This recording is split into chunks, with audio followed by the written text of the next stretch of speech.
নমস্কার বন্ধুরা, সবাই কেমন আছো? আশা করি সবাই খুব ভালো আছো। বড়দের জানাই আমার সশ্রদ্ধ প্রণাম, ছোটদের জন্য রইল অনেক আদর, ভালোবাসা আর আশীর্বাদ। চলে এলাম কাকুলির ক্যানভাসের একটি নতুন পর্বে।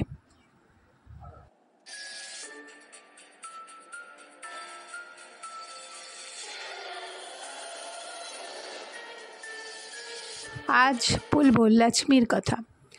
লক্ষ্মী এই কারণেই বলছি, ও নন বেঙ্গলি একজন।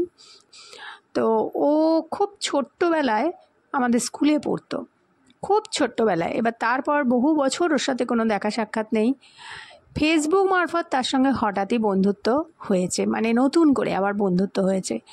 তো ওর এরকমই শুনেছে যে আমি এরকম ভিডিও ছাড়ছি, বা ভিডিও দেখেওছে, দেখে আমার সঙ্গে যোগাযোগ করে বলল যে তোকে আমি একটা আমার ছোটোবেলাকার ঘটনা বলতে চাই। তো সেই জন্যে আজকে তোমাদের সঙ্গে লক্ষ্মীর বলা সেই ঘটনাটা শেয়ার করছি। লক্ষ্মীরা 4 ভাই বোন। লক্ষ্মীরা 2 বোন এবং 2 ভাই।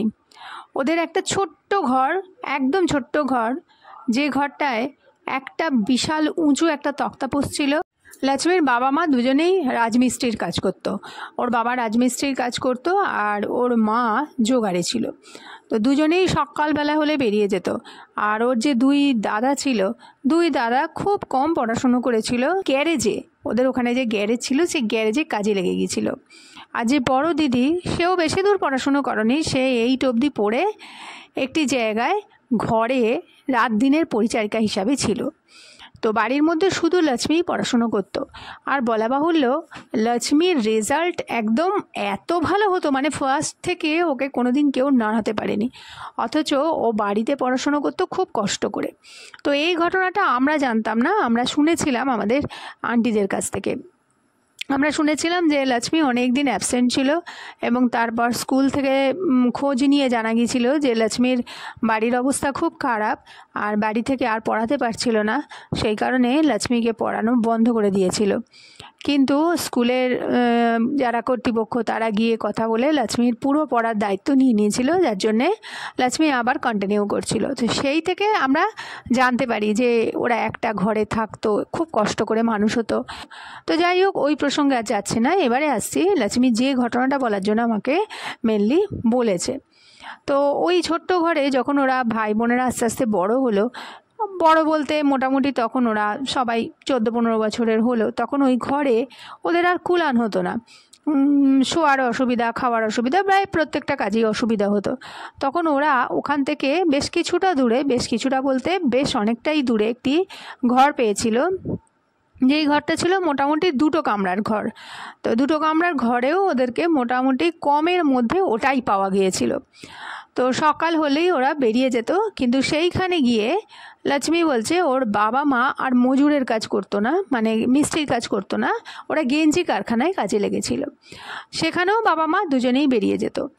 আর দিদি তো একটা বাড়িতেই ছিল, সেখান থেকে খুব রেয়ার আসতো, হয়তো 1 মাসে 1 দিন এলো, এসে দেখা করে আবার চলে যেত। তো আর ওই 2 ভাই তো যেমন গ্যারেজে কাজ করতো, বেরিয়ে যেত। তার জন্যে লক্ষ্মীর ছুটি হতো 2টো নাগাদ, 2-2:30 নাগাদ ওর ছুটি হতো, মর্নিং স্কুল ছিল। সেই সময়তে ও বাড়ি যেত, তালা খুলতো, খুলে ঘরে যে খাবার করা থাকতো সেটা খেত, খেয়ে দিয়ে সারাদিন বাড়িতে মুখ বুজে একা বসে থাকতো। আর সন্ধে হলে আস্তে আস্তে বাড়ির লোকেরা আসতো। ভোরবেলায় উঠে ওদের রান্নাবান্না শুরু করে দিতে হতো। লক্ষ্মী বলছে যেহেতু বাড়ির সবাই বেরিয়ে যেত, তাই ওর যে মা ছিল সে সকালবেলায় রান্নাবান্না করে লক্ষ্মীর জন্য খাবার চাপা দিয়ে বেরিয়ে যেত। তো নতুন যে জায়গাটায় ওরা গিয়েছিল সেই জায়গাটা ছিল একদম মানে ঘিঞ্জি এলাকার মধ্যে নয়, একটু নিরিবিলি জায়গা। আশেপাশে সব বড় বড় উঁচু উঁচু বিল্ডিংয়ের বাড়ি, নিচে কয়েকটা ছোট ছোট ঘর ছিল। পাশে ওদের বাড়ি থেকে পাশেই কয়েকটা ছোট ছোট বস্তি মতো অঞ্চল ছিল, যদিও ওদের ঘরটা বস্তির মধ্যে ছিল না, সেখান থেকে একটু দূরে 2টো কামরাওয়ালা ঘর বন্ধই ছিল। খুব কমের মধ্যে ওরা ভাড়াটা পেয়ে গিয়েছিল। যেহেতু অনেক বেশি ভাড়া দিয়ে থাকার মতো অবস্থা ওদের ছিল না, অথচ 2টো ঘরের প্রয়োজনও ছিল। সামনে অনেকটা উঠান ছিল, অনেক সময় গরমকালে খাটিয়া পেতে ওখানেও ওর বাবা ভাইরা শুতো।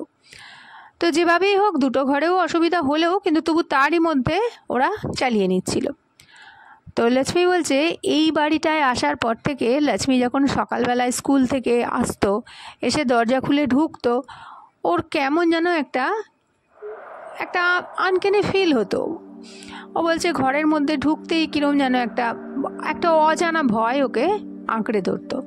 মানে ঘরে ঢুকলো, তালাটা খুলে ভেতরটা ছ্যাঁত করে উঠতো, ঢুকে কীরকম একটা গায়ে কাঁটা দিয়ে উঠতো, একটু ভয় ভয় পেত। তো তাও ঘরে গিয়ে জামা কাপড় ছেড়ে ব্যাগ ট্যাগ রেখে ও রান্নাঘরেও যখন খেতে যেত মনে হতো যেন হাজার হাজার চোখ ওর দিকে তাকিয়ে আছে।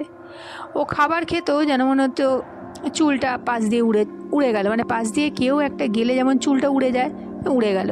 গায়ে হঠাৎ করে কাঁটা দিয়ে উঠলো, মনে হতো রান্নাঘর দিয়ে কেউ ঢুকে পড়েছে।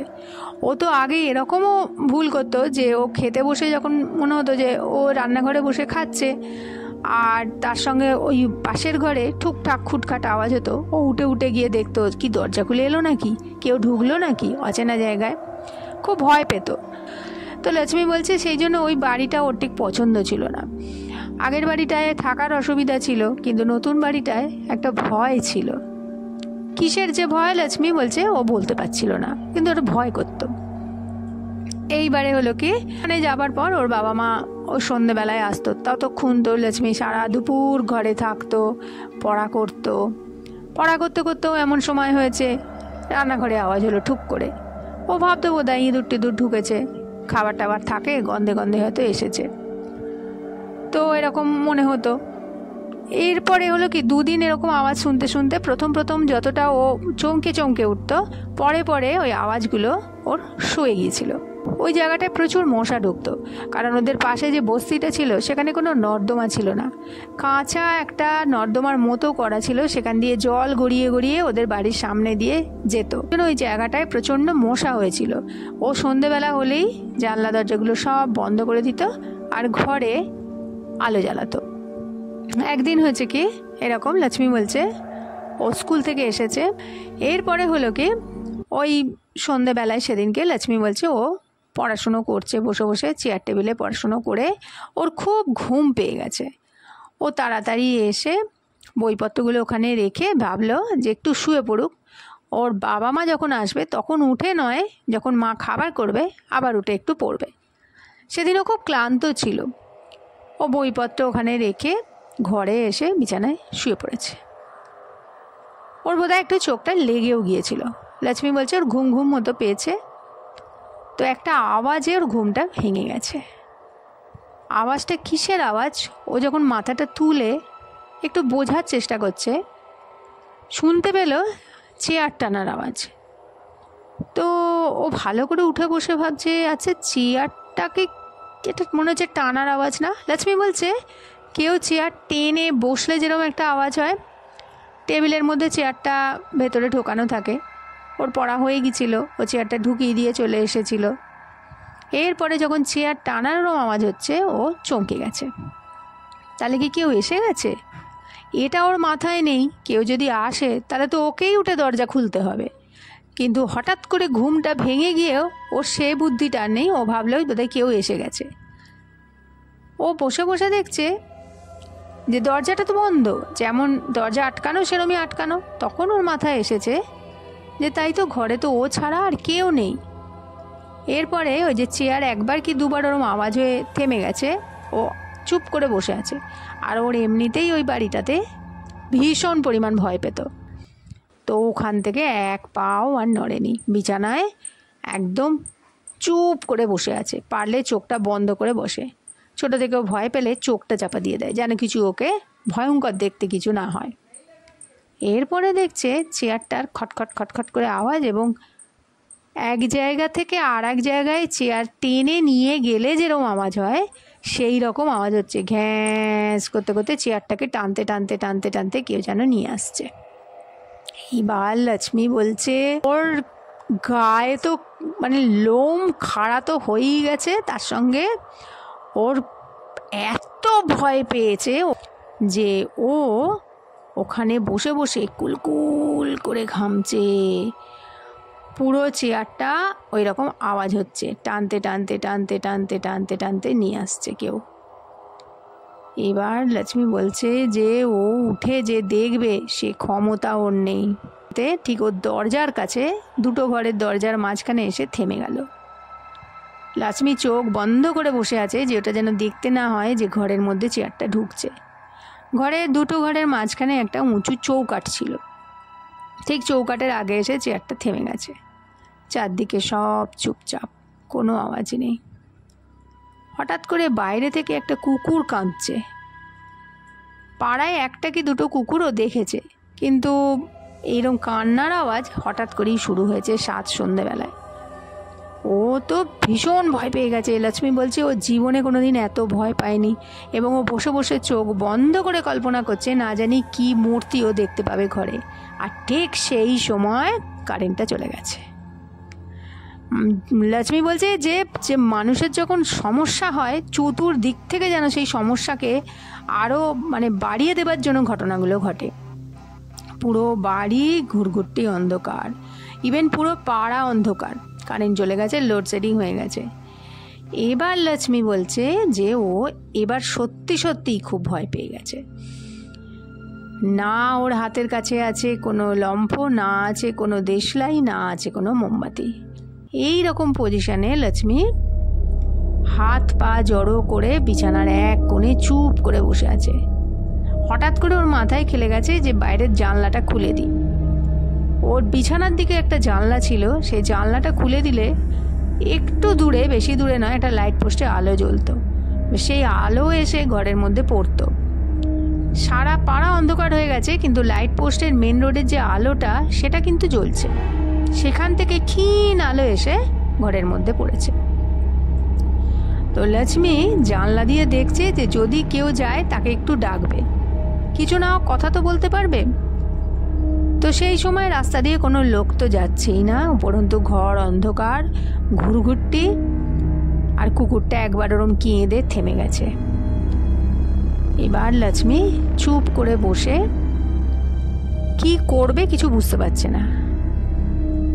এমন সময় শুনতে পেল ওর ঘরের মধ্যে কারোর হাঁটা চলার আওয়াজ।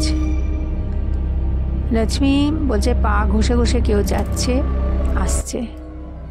চেয়ারটা কিন্তু আর সরাবার আওয়াজ নেই, শুধু ঘরের মধ্যেই একটা কারোর উপস্থিতি ও ফিল করছে, যাচ্ছে আসছে, যাচ্ছে আসছে।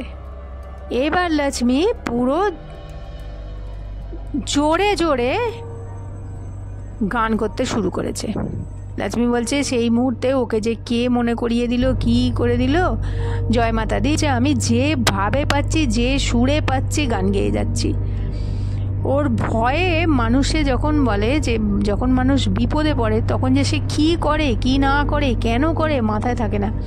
জোরে জোরে জয় মাতাদির গান করে যাচ্ছে ঘরে বসে বসে।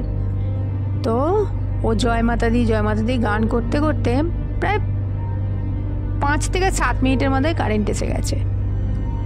কারেন্ট এসে যাওয়ার পর যে মুহূর্তে কারেন্টটা এসেছে তখনও কিন্তু ও ধাতস্থ হয়নি, সেই মুহূর্তে জোরে জোরে দরজার বাইরে আওয়াজ। তো ভয়ে কেঁপে একদম পড়ে গেছে বিছানায়।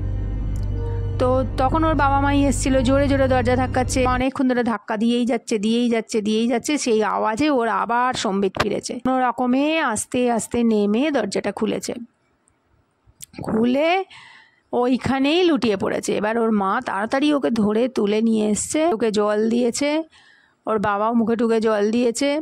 বলছি কী হয়েছে?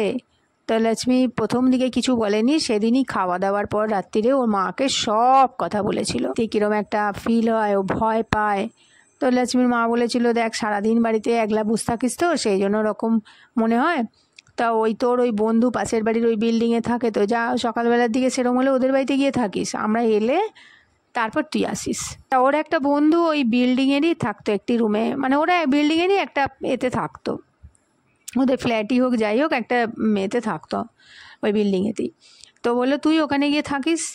এবার লক্ষ্মী বলছে সেই ঘটনার পর থেকে ও ওই বিল্ডিংয়ে গিয়েই থাকতো, এবং সন্ধেবেলায় ওর মা বাবা এলে তারপরেই ও আসতো, ঘড়ি দেখে আসতো। আর ওই বিল্ডিংয়ে যখন গিয়েছিল ওর বন্ধুর বাড়িতে, বন্ধুর যে মা সে বলেছিল যে ওই যে বাড়িটা ওরা ভাড়া নিয়েছে সেই বাড়িটা বহুদিন বন্ধ হয়ে পড়ে আছে। ওই বাড়িতে একটা দম্পতি থাকতো আগে, তো ওদের মধ্যে গণ্ডগোল হওয়ার একটা দুর্ঘটনা ঘটে গিয়েছিল। এবং তারপর ওই বাড়ি পুরো টোটাল বন্ধ করা ছিল অনেক দিন। তারপর মাঝে ভাড়াটে এসেছিল, তারা উঠে গেছে। তো এই জন্যেই ওই বাড়িতে নাকি ভূত আছে সবাই বলেছে। তো সেইটা লক্ষ্মী শুনে ওর মাকে এসে বলেছিল। তো ওর মা সব শুনে টুনে, পরায়ণ মহিলা, ধর্মপরায়ণা মহিলা, তো তিনি ঘরের মধ্যে সমস্ত গঙ্গা জল ছিটে দিয়ে পরিষ্কার করে পুজো করে তারপরে ঠাকুরের রেখে, এমনকি ঘরে সেই যা যা ক্রিয়া করতে হয়, ও বলছে মা প্রতিটা ঘরের এটা করতে মানে বলা হয়েছে রিচুয়াল শুনেছিল, সব করেছিল। তো সব করার পরও ওরা 2 মাসের মাথাতে ওই বাড়ি ছেড়ে দিয়ে অন্য বাড়ি চলে গিয়েছিল। তারপর থেকে, এই ঘটনার পর থেকে লক্ষ্মী একলা আর কোনোদিন ওই বাড়িতে থাকেই নি। তো এই ছিল লক্ষ্মীর একটা অভিজ্ঞতা, তোমাদের সাথে শেয়ার করলাম। তো বন্ধুরা, ঘটনা ভালো লাগলে লাইক করে দিও, শেয়ার করো, কমেন্ট করতে কিন্তু ভুলো না, কমেন্ট করো। আর যদি ঘটনা খুব ভালো লাগে, যারা এখনও সাবস্ক্রাইব করেনি তারা সাবস্ক্রাইব করে নিও, এই অনুরোধ রইল। পরের দিন আবার হাজির হয়ে যাচ্ছি নতুন কোনো ঘটনা নিয়ে। ততক্ষণের জন্য সবাই খুব ভালো থাকো, আনন্দে থাকো, সুস্থ থাকো, কাকুলির ক্যানভাসের সাথে থাকো। নমস্কার, ধন্যবাদ। সমস্ত ভিউয়ার্সদের জানাই অন্তর থেকে অজস্র ধন্যবাদ। এবারে বলবো তাদের কথা যারা আমাকে আগের পর্বে কমেন্ট করেছো। তারা হলেন গীতা গোস্বাম, রত্না দেবনাথ এবং মায়া সরকার। তোমাদের অন্তর থেকে অজস্র অজস্র ধন্যবাদ এবং ভালোবাসা জানাই।